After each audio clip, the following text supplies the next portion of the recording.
இன்றைய புனிதர் அறிவோம். ஜனவரி 31. புனித தொன்போஸ்கோ. தண்டனையில்லா கல்வி முறை, யாரையும் வருத்தாத நெறிமுறை, நேசமுடன் பழகும் பாங்கு போன்றவற்றால் இளைஞர்களை தன்வசப்படுத்தும் ஆற்றல் பெற்றவர்தான் தொன்போஸ்கோ. இவர் இத்தாலி நாட்டின் வடபகுதியில் உள்ள யூட்ரின் நகருக்கு அருகில் உள்ள பெச்சி என்ற சிறிய கிராமத்தில் 1815 August 16 Francis Lewis Bosco Marguerite ஒக்கியோனா என்ற தம்பதியினருக்கு மகனாக பிறந்தார். ஏழ்மையான குடும்பத்தில் பிறந்து அன்னையின் அரவணைப்பும் தந்தையின் கடின உழைப்பும் மெருகூட்ட வளர்ந்தவர். இவருக்கு 2 வயது நடந்து கொண்டிருக்கும் போது இவர் தன்னுடைய தந்தையை இழந்தார். எனவே இவர் தாயின் பராமரிப்பிலேயே வளர்ந்தார். இவரது ஏழ்மையான குடும்ப சூழல் காரணமாக கல்வி கற்க கடினமான சூழ்நிலை ஏற்பட்டது. பிள்ளைகளை வளர்க்கவும் நல்ல நிலைக்கு கொண்டு வரவும் அவர்கள் தாய் மிகுந்த துயரத்தை அனுபவித்தார். அப்படிப்பட்ட சூழ்நிலையிலும் கூட தொன்போஸ்கோ ஆடு மாடுகளை மேய்த்து கொண்டே கல்வி கற்றார். கயிற்றில் நடப்பது, சக குழந்தைகளுடன் நகைச்சுவை நாயகனாக வலம் வருவதுமாக இருந்த தொன்போஸ்கோவிற்கு கல்வி ஞானம் நிறைய இருந்தது.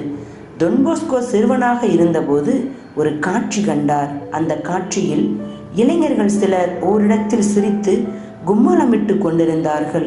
அவர்களது பக்கத்தில் இன்னும் ஒரு சில இளைஞர்கள் தீய வார்த்தைகளை பேசிக்கொண்டும் தீய பழக்க வழக்குகளில் ஈடுபட்டு கொண்டும் இருந்தார்கள்.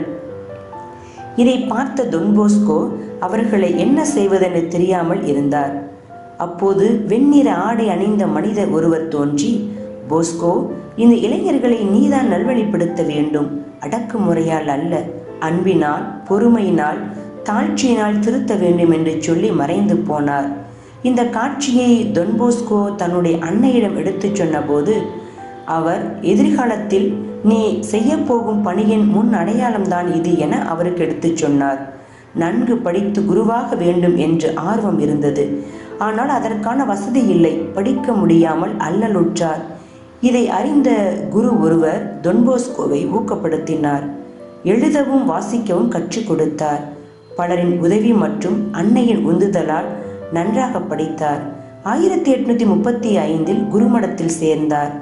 6 ஆண்டுகள் பயிற்சிக்கு பிறகு 1841 ஜூன் 6 தொன்போஸ்கோ குருவாக திருநிலைப்படுத்தப்பட்டார். இவர் குருவாக மாறிய பிறகு செய்த முதல் காரியம், சிறைச்சாலைகளில் இருந்த கைதிகளை, அதுவும் குறைந்த வயதில் இருந்த கைதிகளை சந்தித்து அவர்கள் தவறான பாதையை தேர்ந்தெடுத்ததற்கான காரணங்களை கண்டறிந்தார். அவர்களை ஆற்றுப்படுத்தினார். அவர் ஆற்றிய பணியினால் நிறைய மாற்றங்கள் நிகழ்ந்தன. இளைஞர்கள் தங்களுடைய தீய வழிகளை விட்டு மனம் மாறினார்கள். அதன் பிறகு தொன்போஸ்கோ தூரின் என்ற இடத்தில் பங்கு குருவாக நியமிக்கப்பட்டார். இவர் அங்கு சென்ற காலகட்டத்தில் இத்தாலி நாடு முழுவதும் தொழில் புரட்சி ஏற்பட்டிருந்தது. எனவே பெரும்பாலான இளைஞர்கள் தவறான பழக்க வழக்கங்களுக்கும் போதைப் பொருள்களுக்கும் அடிமைப்பட்டு கிடந்தார்கள். இதை கண்ணுற்ற தொன்போஸ்கோ மனம் வருந்தினார். அவர்களை எப்படியாவது நல்வழிக்கு கொண்டு வர வேண்டும் என்று மிக தீவிரமாக உழைத்தார்.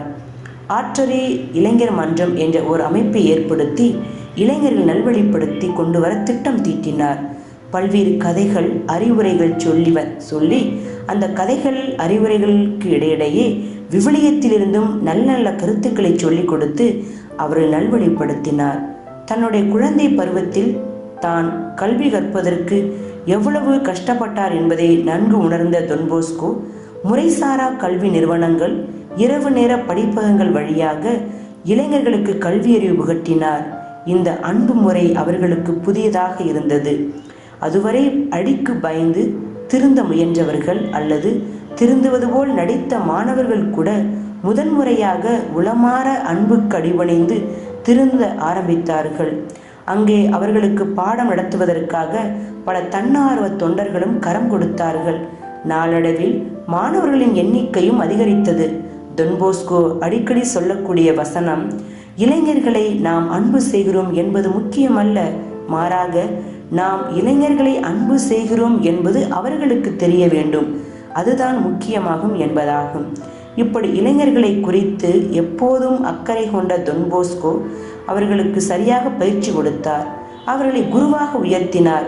அப்படி உருவான குருக்களை வைத்து 1874ஆம் ஆண்டு சலேசிய சபையை தோற்றுவித்தார். அது இன்றைக்கு பல நாடுகளிலும் பறந்து விரிந்து பற்பல பணிகளை செய்து கொண்டிருக்கிறது என்பதை நாம் அறிவோம். டொன் போஸ்கோ புனித மரிய மசரெல்லா என்பவரோடு இணைந்து பெண்களுக்காக கிறிஸ்தவர்களின் சகாய அன்னையின் புதல்வியர்கள் என்ற சபையையும் தோற்றுவித்தார். அதே போன்று 1876ஆம் ஆண்டு பொது நிலையினருக்கும் ஒரு சபையை தோற்றுவித்து அதன் வழியாக சிறப்பான ஒரு பணியை செய்தார். புனித அன்னை தெரேசா தூய டொன் போஸ்கோவை குறித்து கூறுவார், அவர் ஏழைகளில் இயேசுவை கண்டார்.